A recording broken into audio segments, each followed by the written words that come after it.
ಇವ್ರ ಜೀವನ ನೋಡೋ ರೀತಿನೇ ಚೆನ್ನಾಗಿದೆ. ಕೃತಜ್ಞತೆ ಇಷ್ಟೆಲ್ಲ ಮಾಡೋದಕ್ಕೆ ಸಿಕ್ಕಿದೆಯಲ್ಲ, ಇನ್ನೇನಕ್ಕೆ ನಾನು ಅಳಬೇಕು, ಮತ್ತು ನಾನು ನೋಡೋ ಲೆನ್ಸ್ ಕರೆಕ್ಟಾಗಿ ಇಟ್ಕೋಬೇಕು ಅಂತ. ಹಾಂ, ಇಲ್ಲಿ ನೋಡಿ, ನಾನು ಜರ್ನಲಿಸ್ಟ್ ಇದ್ದಾಗ ನಾನು ಪಲ್ಸರ್ ಬೈಕಲ್ಲಿ ಓಡಾಡ್ತಿದ್ದೆ. ಅದಾದಮೇಲೆ ಒಂದು ಕಾರ್ ತೊಗೊಂಡೆ. ಇವತ್ತು ನನ್ನ ಹತ್ರ ಇನೋವಾ ಇದೆ. ಈಗೊಂದು ಯೋಚನೆ ಮಾಡಿ, ನನಗೆ ದೇವರು ಒಳ್ಳೆಯದನ್ನೇ ಕೊಟ್ಟಿರೋದಲ್ವಾ. ನನ್ನ ಹತ್ರ ಈಗ BMW ಬೇಕು, ಔಡಿ ಬೇಕು, ಅಥವಾ ರೇಂಜ್ ರೋವರ್ ಬೇಕು, ಆ ಥರ ಕೇಳ್ಕೊಂಡು ನನಗೆ ಕಷ್ಟ ಇದೆ ಅಂತ ಅಂದ್ಕೊಂಡ್ರೆ ಆ ದೇವರು ನನ್ನನ್ನು ಮೆಚ್ಚಲ್ಲ. ನಿಮ್ಮ ಆಸೆಗಳೇನು ಹಂಗಿದ್ರೆ? ಯಾಕಂದರೆ ಯೂಶಲಿ ಸರ್ ಪವರು ತುಂಬ ಆಮಿಷಗಳನ್ನು ಒಡ್ಡುತ್ತೆ, ನಮಗೇ ಗೊತ್ತಾಗದೇ ಇರೋ ಹಂಗೆ ಅದು ನಮ್ಮನ್ನು ಯಾವಾಗ ಆವರಿಸ್ಕೊಂಬಿಡುತ್ತೆ ಗೊತ್ತಾಗಲ್ಲ. ನೀವು ಅದನ್ನು ಹೇಗೆ ಸೆಪ್ರೇಟ್ ಮಾಡಿದ್ದೀರಾ? You should control power, power should not control you. ಇಲ್ಲ, ಪವರ್ ಇಸ್ ನೀಡೆಡ್. ಯಾಕೆ ಗೊತ್ತಾ, ಈ ಶಕ್ತಿ ಇದ್ದಾಗ ಮಾತ್ರ ಒಳ್ಳೆ ಕೆಲಸವನ್ನು ಮಾಡಲಿಕ್ಕೆ ಸಾಧ್ಯ. ಯಾಕಂದ್ರೆ ನಾನು 10 ವರ್ಷ ನಾನು MP ಆಗಿದ್ನಲ್ಲ, ಇವತ್ತು ನನಗೆ ಎಷ್ಟೋ ಕೆಲಸ ಮಾಡಬೇಕು ಅಂದರೆ ನನ್ನ ಒಳಗಡೆ ಏನು ಗೊತ್ತಾ, ಅಳುಕು ಏನಿರುತ್ತೆ ಅಂತಂದರೆ, ನನಗಿವತ್ತು ಅಫಿಷಿಯಲ್ ಮೀಟಿಂಗ್ ತೊಗೊಳಕ್ಕಾಗಲ್ಲ, ಇಲ್ಲೊಂದು ಕಾಮಗಾರಿ ವಿಳಂಬ ಆಗಿದೆ ಅಂತ ನನಗೆ ಗೊತ್ತು. ಆದರೆ ನಾನು ಏನೂ ಮಾಡೋ ಸ್ಥಿತಿಯಲ್ಲಿಲ್ಲ. ಯಾಕೆಂತಂದರೆ ನನ್ನ ಹತ್ರ ಅಧಿಕಾರ ಇಲ್ಲ.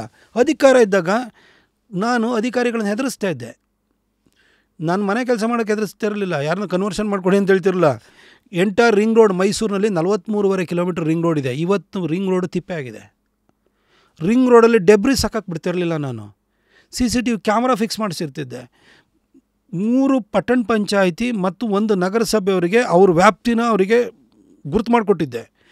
ಏನೇ ಬಿದ್ರೂ, ನಿಮಗೆ ಕೋಳಿದು ಪುಕ್ಕ ಇದೆಯಲ್ಲ ಅದರದ್ದು, ಅದನ್ನು ತಗೊಂಡು ಬಿಸಾಡಿರೋರು, ಕ್ಷೌರಿಕರು ಕಟ್ಟಿಂಗ್ ಮಾಡಿ ತೊಗೊಂಬಂದು ರಸ್ತೆಯಲ್ಲಿ ಅಲ್ಲಿ ಬಿಸಾಕೋಗಿರೋರು, ಪ್ರತಿಯೊಬ್ಬನು ಸರ್ಚ್ ಮಾಡಿಸಿ ಯಾರು ತಗೊಂಬಂದು ಹಾಕ್ತಾಯಿದ್ದಾರೆ ಎಲ್ಲರನ್ನೂ ಕೂಡ ಬಿಟ್ಟಿರಲಿಲ್ಲ. ನಾನು ಎಲ್ಲರನ್ನೂ ಹಾಂಟ್ ಮಾಡಿದ್ದೆ. ನಾನು ಆನಂತರ ನಿಮ್ಗೆ ಹೂಟ್ಗಳ್ಳಿ ಅಂತಿದೆ, ಅಲ್ಲಿಗೆ ಹೋಗ್ಬೇಕಾದ್ರೆ ಅಕ್ಕ ಪಕ್ಕದಲ್ಲಿ ಕಬ್ಬಿನ ಜೊಲ್ಲೆ, ಅಲ್ಲೇ ಹೋಗಿ ಮೀನು ಕಡಿಯೋದು, ಅದರದ್ದು ಮೀನದು ಮೇಲ್ಗಡೆದೆಲ್ಲ ಸಿಪ್ಪೆ ತೆಗೆಯುವಂಥದ್ದು, ಮಾಂಸ ಕಟ್ ಮಾಡೋದೆಲ್ಲ ಮಾಡೋರು. ಪಕ್ಕದಲ್ಲಿ ಸರ್ವಿಸ್ ರೋಡ್ ಮಾಡಿ ಎಲ್ಲ ಎತ್ತಂಗಡಿ ಮಾಡಿಸ್ದೆ. ಅಂದರೆ ಓಟ್ಬೇಡ, ನೀವು ಅದು ಊರನ್ನ ಗಬ್ಬೆಳೆಸೋಕ್ಕಾಗಲ್ಲ, ಅದು ಮಾಡ್ತಿದ್ದೆ. ರಿಂಗ್ ರೋಡಲ್ಲಿ ಡೆಬ್ರೀಸದು ಕಂಪ್ಲೀಟ್ ಕ್ಲೀನ್, ವರ್ಷಕ್ಕೆ 4 ಸರಿ ಕ್ಲೀನ್ ಮಾಡಿಸ್ತಿದ್ದೆ. ನಾನು ಸ್ವಚ್ಛ ಭಾರತದ್ದು ಸರ್ವೇಕ್ಷಣೆ ಬಂದಾಗ ಕ್ಲೀನ್ ಮಾಡಿಸ್ತಿದ್ದಿಲ್ಲ, ಬಾಕಿಂತ ಕ್ಲೀನ್ ಮಾಡಿಸ್ತಿದ್ದೆ. ನನ್ನ ಕೆಲಸ ಎಲ್ಲ ಮೈಸೂರಿನಲ್ಲಿ ವಿದ್ಯಾರಣ್ಯಪುರದಲ್ಲಿರುವಂಥ 7 ಲಕ್ಷ ಟನ್ ಕಸ ತೆಗೆಸೋದು ನನ್ನ ಜವಾಬ್ದಾರಿ ಇಲ್ಲ. ಆದರೆ ಸ್ವಚ್ಛ ಭಾರತ್ ಸರ್ವೇಕ್ಷಣೆಯಲ್ಲಿ ಇದಕ್ಕೆ ಲೆಗಸಿ ವೇಸ್ಟ್ ಪ್ಲಾಂಟು ಮತ್ತು CND plant, construction and demolition ಪ್ಲಾಂಟಿಗೆ 1200 ಮಾರ್ಕ್ಸ್ ಇತ್ತು. ಯಾಕಂದರೆ ಮೈಸೂರು ಸ್ವಚ್ಛ ಭಾರತ್ ಮಿಷನ್ನಲ್ಲಿ ನಾವು ಸರ್ವೇಕ್ಷಣೆಯಲ್ಲಿ ನಾವು ಕೆಳಗಡೆ ಹೋಗ್ಬಿಟ್ಟು 200 ನಂಬರ್ 1 ಆಗೋಯ್ತು. ನಾನು ಏನಕ್ಕೆ ಕೆಳಗಡೆ ಹೋಯ್ತು ಅಂತಂದಾಗ ಈ 1200 ಪಾಯಿಂಟಲ್ಲಿ ನಮಗೆ 0 ಪಾಯಿಂಟ್ ಬರುತ್ತೆ. ಯಾಕಂದರೆ ಮತ್ತು ಲೆಗಸಿ ವೇಸ್ಟ್ ಪಾಯಿಂಟ್ ಇಲ್ಲ. ಇದನ್ನು ಹೊಡೆದಾಟ ಮಾಡಿ ತರಿಸ್ತೆ ನಾನು. ಇವತ್ತು ಇವೆಲ್ಲ ಕೆಲಸಗಳನ್ನೆಲ್ಲ ಮಾಡಿದೆ. ಇನ್ನು ಇಂಪ್ಲಿಮೆಂಟೇಷನ್ ಹತ್ರಕ್ಕೆ ಬಂದಿದೆ. ಸ್ವದೇಶ್ ದರ್ಶನಲ್ಲಿ 80 ಕೋಟಿ ತೊಗೊಂಬಂದೆ. ಎಕ್ಸಿಬಿಷನ್ ಗ್ರೌಂಡನ್ನು ಅದನ್ನು ರೆಡಿ ಮಾಡಿಸ್ಬೇಕು. ನಾನು 1 ವರ್ಷದಿಂದ ಏನೂ ಕೆಲಸ ಆಗ್ತಾಯಿಲ್ಲ. ಪ್ರಸಾದ್ ಯೋಜನೆಯಲ್ಲಿ ಚಾಮುಂಡಿ ಬೆಟ್ಟಕ್ಕೆ 45 ಕೋಟಿ ದುಡ್ಡು ತೊಗೊಂಬಂದಿನಿ, 5 ರೂಪಾಯಿ ಕೆಲಸ ಆಗ್ತಾಯಿಲ್ಲ. ನನಗೀಗ ನನ್ನ ಕಷ್ಟ ಅಂದರೆ ಏನಾಗಿದೆ ಅಂದರೆ, ನನಗೆ ಸುಮ್ಮನೆ ಕೂರಕ್ಕಾಗ್ತಾಯಿಲ್ಲ, ಅದೇ ಕಷ್ಟ ಆಗಿರೋದು ನನಗೆ. ಮತ್ತು ಮುಂದೆ ಈಗ ನನಗೇನು ಅಂದರೆ, ನಾನೇನು ಹೋಗಿ ಯಾವುದು ನನಗೆ ಒಂದು ಅಫಿಷಿಯಲ್ ಆಗಿ ಮೀಟಿಂಗ್ ಕರೆಯೋಕ್ಕಾಗಲ್ಲಲ್ವ. ನಾನು ಅದಕ್ಕೆ ಸುಮ್ಮನಿದ್ದೀನಿ. ಇನ್ನೂ ಸ್ವಲ್ಪ ದಿನ ಸುಮ್ಮನೆ ಇರ್ತೀನಿ. ಮೈಸೂರು ಜನಕ್ಕೂ ಅರ್ಥ ಆಗಿದೆ, ಅಧಿಕಾರಿಗಳಿಗೂ ಕೂಡ. ಇವತ್ತು ಅವರೇ ಎಷ್ಟೋ ಜನ ಪ್ರತಾಪ್ ಸಿಂಹ ಇದ್ದರೆ ಇದೆಲ್ಲ ಮಾಡಿಸೋರು ಅದು ಇದು ಅಂತ ಅವ್ರಿಗೂ ಬಂದಿದೆ. ನೋಡಿ, 10 ವರ್ಷ ಅಧಿಕಾರದ ಬಲದಿಂದ ಕೆಲಸವನ್ನು ಮಾಡಿದೆ. ಇನ್ನು ಮುಂದೆ ಹೋರಾಟದ ಬಲದಿಂದ ಕೆಲಸವನ್ನು ಮಾಡಿಸ್ತೀನಿ ನಾನು. ಸರಿ, ಈ ಮಧ್ಯ ಜನಗಳ ಪ್ರಶ್ನೆ ಇದು, ಪಕ್ಷ ರಾಜಕಾರಣ ಮಾಡಬೇಕಂತಿದ್ದೀರಾ ಅಥವಾ ಚುನಾವಣಾ ರಾಜಕಾರಣನ? ಅಂದರೆ ನಿಮ್ಮ ನೆಕ್ಸ್ಟ್ ಸ್ಟೆಪ್ ಅಂತ ಬಂದರೆ BJPನಲ್ಲಿ ಯಾವ ಕಡೆ ಹೋಗ್ತಾ ಇದ್ದೀರಿ? BJPನಲ್ಲಿ ಇಲ್ಲಿರೋರು ಭಾಳ ಜನಕ್ಕಿಂತ ನಾನು ಸೀನಿಯರ್ ಮೋಸ್ಟ್ ಇದ್ದೀನಿ. ಯಾಕಂದರೆ ನನ್ನ ಕೌಟುಂಬಿಕ ಹಿನ್ನೆಲೆ ಆಗಿದೆ. ನಾನು ಇದೇ ಪಾರ್ಟಿಲಿರೋದು, ಇದೇ ಪಾರ್ಟಿಲಿ ಬದುಕೋದು, ಇದೇ ಪಾರ್ಟಿಲೇ ಸಾಯೋದು. ಅದರಲ್ಲಿ ಏನು ಡೌಟ್ ಏನು ಇಟ್ಕೊಳ್ಳೋದು ಬೇಡ.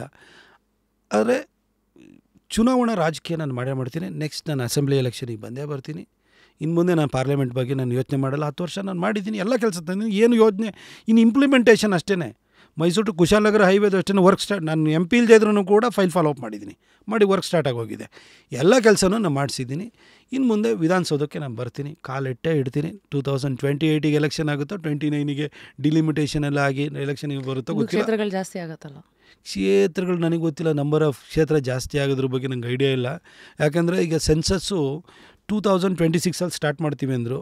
ನನ್ನ ರಿಪೋರ್ಟ್ಸ್ ನೋಡಿದರೆ 2026 ಏಪ್ರಿಲ್ ಆ್ಯಂಡ್ ಮೇ ಟೈಮಲ್ಲಿ ಹೌಸ್ ಹೋಲ್ಡ್ ಸರ್ವೆ ಆಗುತ್ತಂತೆ.